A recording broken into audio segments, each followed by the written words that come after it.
Assalamualaikum warahmatullahi wabarakatuh. Perkenalkan, saya Satya Zaputra, dosen dari Prodi Teknik Elektro Universitas Kebangsaan Republik Indonesia di Bandung. Perkenalkan, saya dalam kesempatan ini memenuhi syarat untuk mengikuti Serdos 2025 di Kemendikti, menerangkan tentang narasi ya di bidang pengajaran. Kebetulan dalam hal ini saya memilih sebagai publikasi sebagai nomor satu untuk digali ya dalam video ini. Kemudian saya juga akan menampilkan micro teaching di satu mata kuliah fundamental yang saya ajar, yaitu material teknik elektro, di mana material ini diberikan di semester kelima, khusus diberikan juga untuk mahasiswa yang mengambil mata kuliah jurusan ketegangan power electrical ya, teknik tegangan tenaga listrik.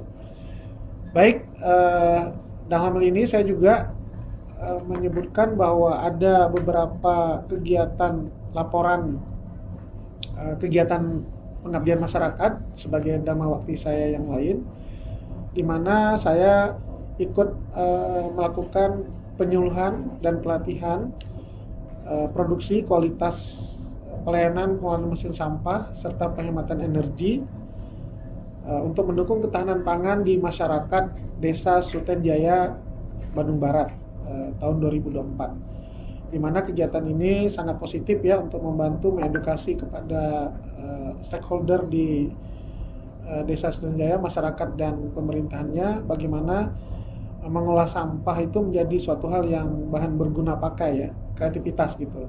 Alhamdulillah dengan kegiatan ini kita bisa menghasilkan beberapa produk-produk yang bermanfaat untuk di sektor real industri kreatif dari Desa Suten Jaya. Di kegiatan PKM yang berikutnya yaitu kita menggunakan sebagai literasi energi terbarukan, persisnya di desain dan implementasi sistem lampu berbasis sel surya pada halaman kantor desa Lengkong di Bandung ya, tahun 2024 juga. Ini juga kita mengambil literasi bagaimana masyarakat diperkenalkan bahwa energi terbarukan khususnya di sel surya itu bisa mendapatkan hemat energi efisien ya. Juga menjadi percontohan kepada beberapa kantor desa yang lain di lingkungan itu untuk menerapkan energi terbarukan dalam program nasional green energy gitu. Baik, untuk di publikasi, kebetulan bidang saya itu adalah di material teknik isolasi ya. Kebetulan saya juga lagi mencoba mengambil riset yang banyak bermain di perataan medan listrik. Oleh karena itu mata kuliah material teknik elektro ini sangat fundamental diberikan kepada mahasiswa mengambil konsep bagaimana material dielektrik, salah satunya isolator, itu bisa memegang peranan penting dalam memberikan keandalan di teknik tenaga listrik. Tentu saja material konduktor, kemudian material magnetik dan material optik, serta material semikonduktor itu juga menjadi concern dalam mata kuliah ini. Namun dalam micro teaching ini saya mengambil segmentasi di material dielektrik dan konduktor, di mana saya membuat 16 kali pertemuan. CPL dan CMK-nya itu lebih mengarah kepada dalam micro teaching ini saya mengambil dalam CPL yaitu di material design, bagaimana mendesain isolator dengan material dielektrik dari unsur filler keramik yaitu silika dioksida dan titanium dioksida dalam meratakan medan, dalam mengurangi medan listrik. Nah, di sini juga dalam micro teaching ini saya sampaikan kepada mahasiswa itu menghitung E maksimum di pertemuan antara konduktor dan isolator dan E minimum di grounding. Nah, kemudian kurva distribusi medannya itu dicoba untuk dihitung melalui rumus empiris untuk mendapatkan perbandingan studi komparatif apakah material dielektrik dengan titanium dioksida dengan permeabilitas lebih tinggi itu bisa menghasilkan distribusi medan lebih landai, sehingga proses ionisasi tidak mudah terjadi di material isolator ya. Nah, inilah kemudian juga di pertemuan ini saya mencoba mengambil tugas ya, atau semacam kuis ya di dalam kelas untuk menghitung distribusi medan itu dengan dua material tersebut ya, material dielektrik dengan perhitungan empiris Kemudian mahasiswa mencoba menerangkannya ke depan. Lalu saya nanya beberapa pemahaman untuk memenuhi CMK-nya. CPL-nya itu akan mahasiswa mengerti bagaimana mendesain sebuah isolator dengan berbagai material dieelektrik dari unsur keramik. Sedangkan CMK-nya bagaimana mahasiswa itu bisa menghitung distribusi medan listrik menggunakan rumus empiris, lalu menggunakan software MATLAB atau COMSOL, kemudian menggabungkan pengolahan datanya dengan Excel. Nah ternyata dalam pertemuan kemarin memang ada beberapa mahasiswa yang masih kurang paham, tapi dengan diberikan tugas maka CMK terpenuhi dengan baik. Demikian narasi di bidang pengajaran saya. Mudah-mudahan ini menjadi positif juga untuk saya dan kepada mahasiswa dan kepada kampus. Mudah-mudahan kampus saya UKRI bisa mendapatkan sebuah literasi bergerak di rekayasa material maju sehingga bisa membantu program pemerintah khususnya di green energy. Baik, demikian penjelasan dari saya. Terima kasih semuanya. Mari kita masuk ke program micro teaching yang telah saya lakukan di dalam kelas di mata kuliah pilihan mahasiswa elektro UKRI Kebangsaan Indonesia. Terima kasih. Assalamualaikum warahmatullahi wabarakatuh. Alhamdulillah ya, kita diberi kesehatan, diberi kemampuan untuk tahu berilmu. Kita bertemu lagi di pertemuan pertemuan ketiga ya, dari mata kuliah material elektroteknik. Nah, mudah-mudahan kita mencoba menggali kembali mata kuliah kita yang sebelumnya, yaitu di sebelumnya itu kan minggu lalu ya, hari Jumat ya. Nah, itu kan CPL-nya adalah mampu mendesain. Jadi kita ini bagaimana bisa membuat sebuah material konduktor dengan parametritas yang berbeda sehingga bisa menahan medan listrik. Nah, itu CPL dari pertemuan sebelumnya ya. Dan mudah-mudahan di pertemuan sekarang kita bagaimana bisa di pertemuan ketiga ini mampu menerapkannya dalam eksperimen ya.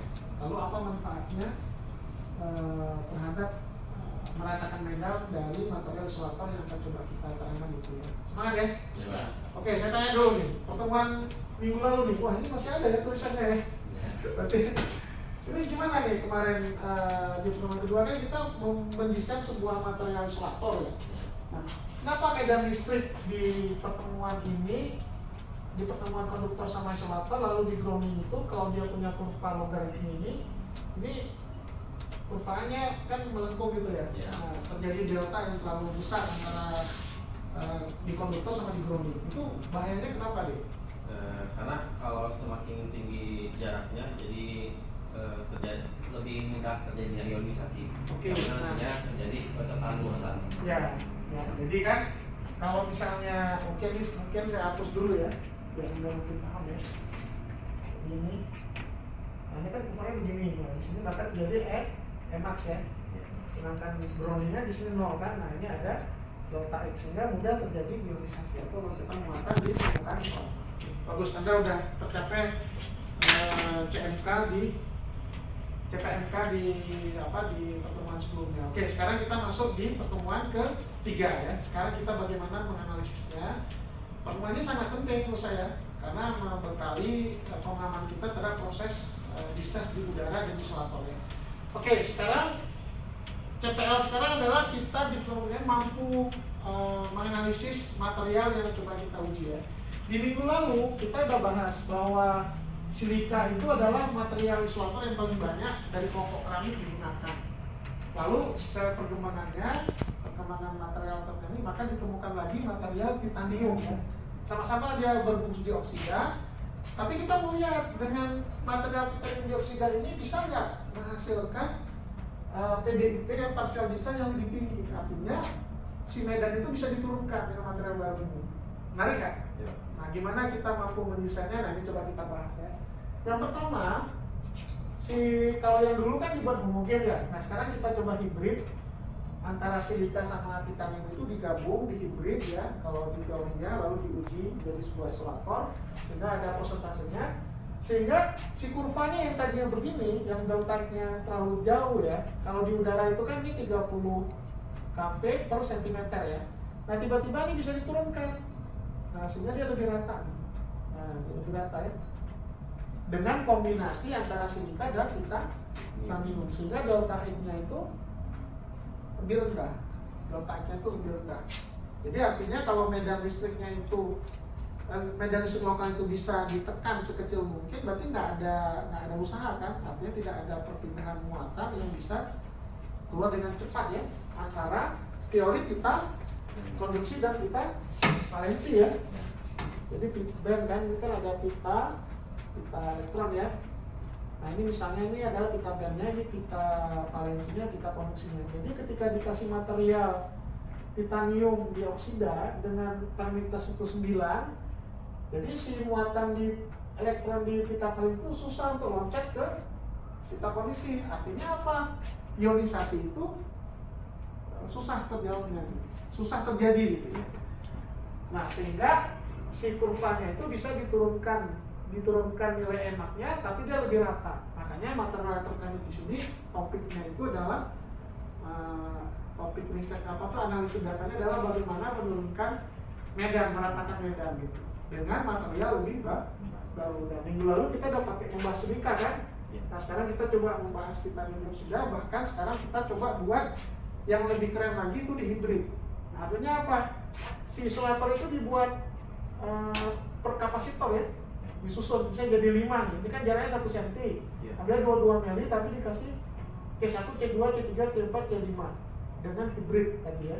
Nah sehingga si kurvanya itu bisa turun lagi gitu dengan FGM ya, bisa turun lagi di sini sehingga lebih rata lagi gitu. Nah jadi lebih baik lagi dari yang titanium kalau di hibrid. Nah makanya sekarang kan sekarang ini kita harapkan Anda itu punya pemahaman ternyata mata kuliah material ini sangat menentukan keandalan dari sistem proteksi dan isolasi lah. Karena semakin banyak menemukan material baru dikombinasi di hibrid itu bisa menghasilkan yang lebih luar biasa lagi ya.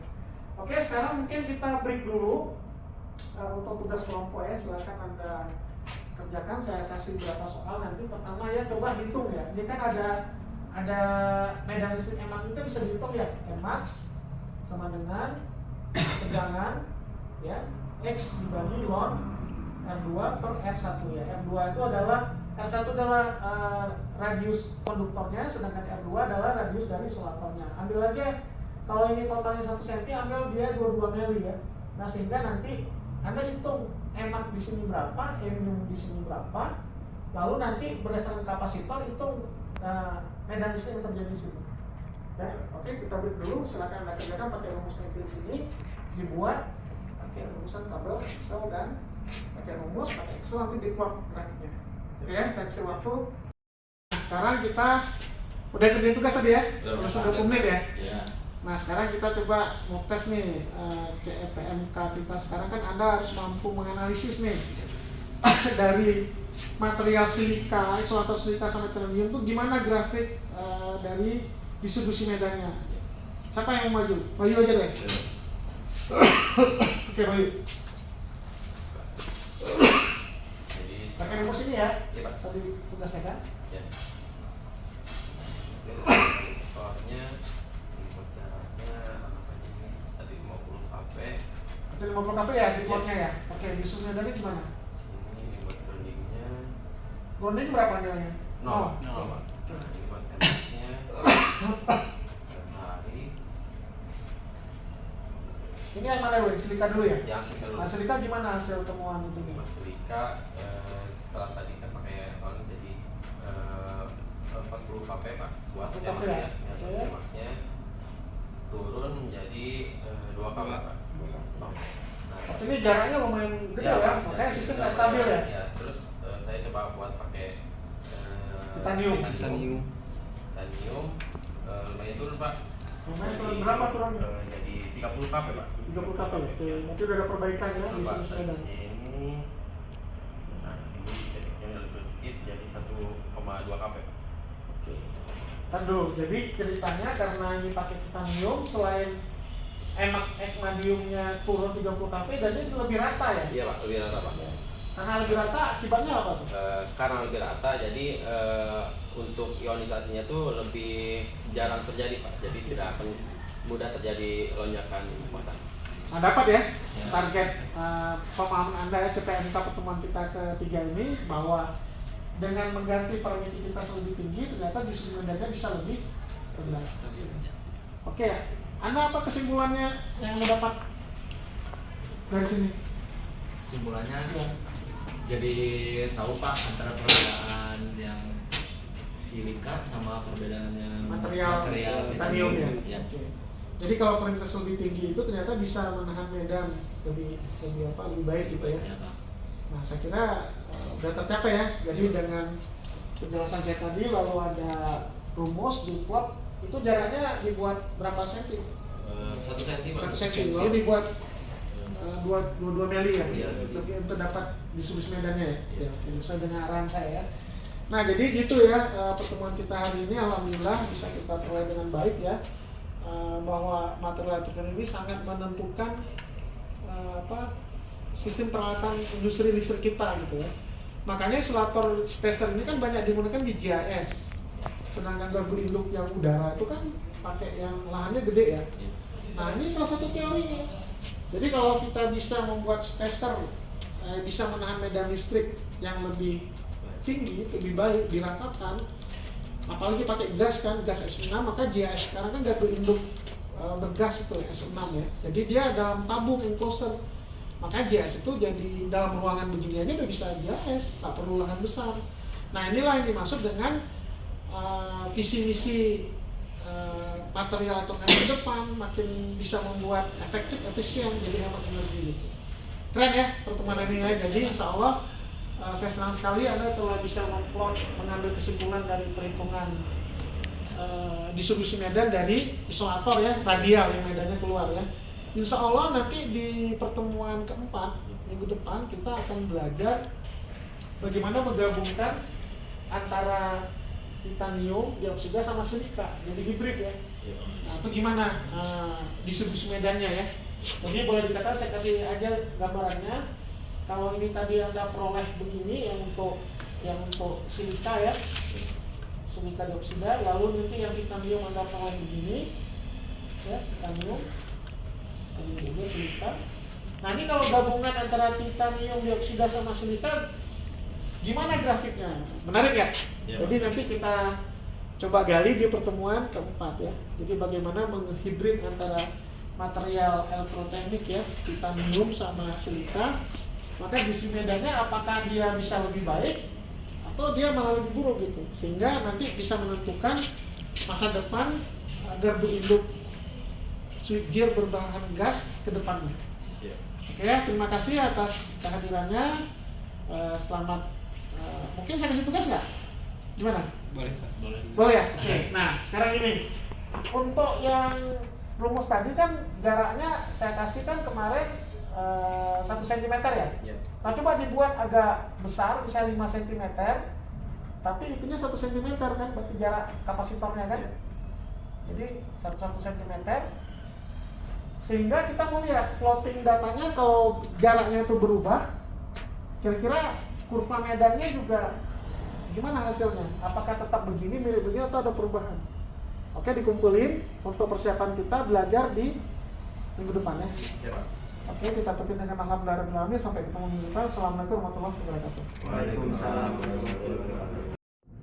Baik, demikian video micro teaching saya, bagaimana saya menekankan di CPL pertemuan ketiga itu mahasiswa mampu memahami mendesain material isolator dengan berbagai pilihan filler keramik ya, titanium dioksida dan silika.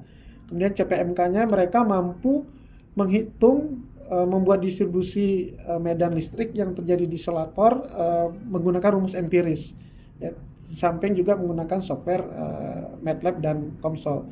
Ya, alhamdulillah dengan baik mereka menggunakan mampu mengerjakannya sehingga memperoleh pemahaman bahwa permitas yang lebih tinggi isolator itu bisa menurunkan Emax maksimum pertemuan konduktor dan isolator sehingga distribusinya bisa lebih baik. Saya harap mudah-mudahan video ini menjadi program rekayasa kekayaan juga intelektual saya dan kepada mahasiswa, dan memberikan kontribusi yang baik untuk material maju Indonesia, khususnya di teknik isolator tenaga listrik Indonesia. Salam sukses Teknik Tenaga Tinggi Elektro Indonesia.